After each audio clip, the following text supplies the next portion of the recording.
And then if they're so thick where I can't use this one, guess what I do, guys? I karate chop it. No, I'm just playing. Hey, what's up, everybody? This is my Gelato Red mulberry tree. And today I want to take some cuttings from it. That way I can get them to root within the next 30 days. And I am going to use a mixture of woody and new growth. So these are the branches where I'm going to take cuttings from. There's about 4 or 5 long ones, and I'm sure I could get a bunch of shorter ones from it. So I'm going to clean these up. I'm going to show you what we got at the very end. But before we do that, these over at the Medina River, I planted a mulberry tree up there, and now it's just massive. I got a video on that I'll show you guys real soon. But I took these cuttings from there and put them in water. This was a few days ago. But with that rain that we had, I didn't realize when I kept them out that I had water fill up the cup, and I had to empty it out today. So, but they're okay. So this is what I do. This is the very bottom. And what I like to do, I like to count 1, 2 nodes that I'm going to use to root at the bottom, and then above at least 1, 2, 3 nodes that I would like to try to get growth on. So I'm going to try it, and I'm going to cut right here at the node above. This is what I'm left over. I like to leave a little bit of leaf growth on top for photosynthesis if possible, but if you don't have it, that's fine too. And at the bottom, I scrape it. So once I'm done getting my cutting ready, I put it in my cup of water that I'm going to use for the newest cuttings of my mulberries. I'm going to go through all these, and I'm going to show you what they look like at the end.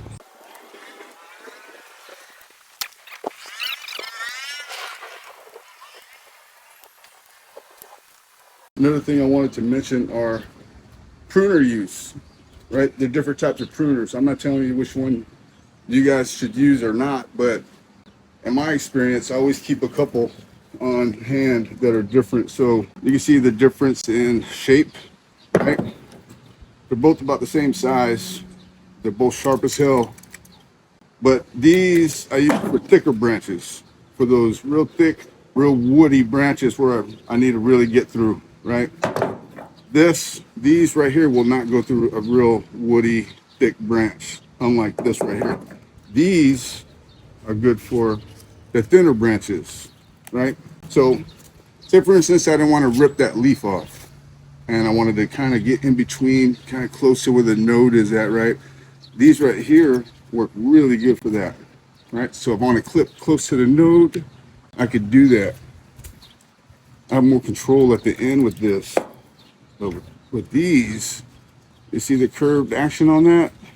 And when you slice, you see that it's kind of like it's offset, right? These are not. So you can tell the difference. So you see how one is more offset than the other. That matters when you start pruning, guys. I even have another extra backup pair for even the smaller ones, right? See on the end how thick that is compared to the little pinchers on the end of this one. For me, at the end, I have more control when I start cutting branches with these little ones. And then if they're so thick where I can't use this one, guess what I do, guys? I karate chop it. No, I'm just playing. I use the goddamn loppers. Loppers are what I use for that. That's like big clippers like these, and I'm able to put some pressure onto it when I'm clipping down on those big branches, right? For what I'm doing now for these cuttings, I use these, and they're sharp. I'm able to still, scratch the bark at the end if I wanted to, and I can still cut perfectly how I want it to. See that? They're like scissors to me. I could cut real easily through the leaves.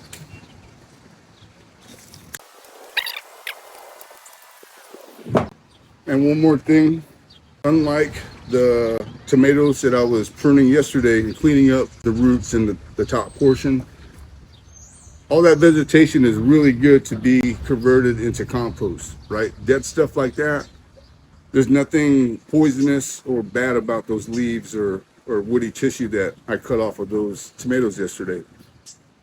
Now, mulberries and figs, it's a sappy milky, whitey colored liquid that comes from the cuttings, and they get real sticky on you, like sap. Tell you to use gloves when you work with cuttings like this. So this is from home. This is from the field. I hope you guys enjoyed the video, and I'll keep you updated on the progress of both cuttings. All right, have a good day.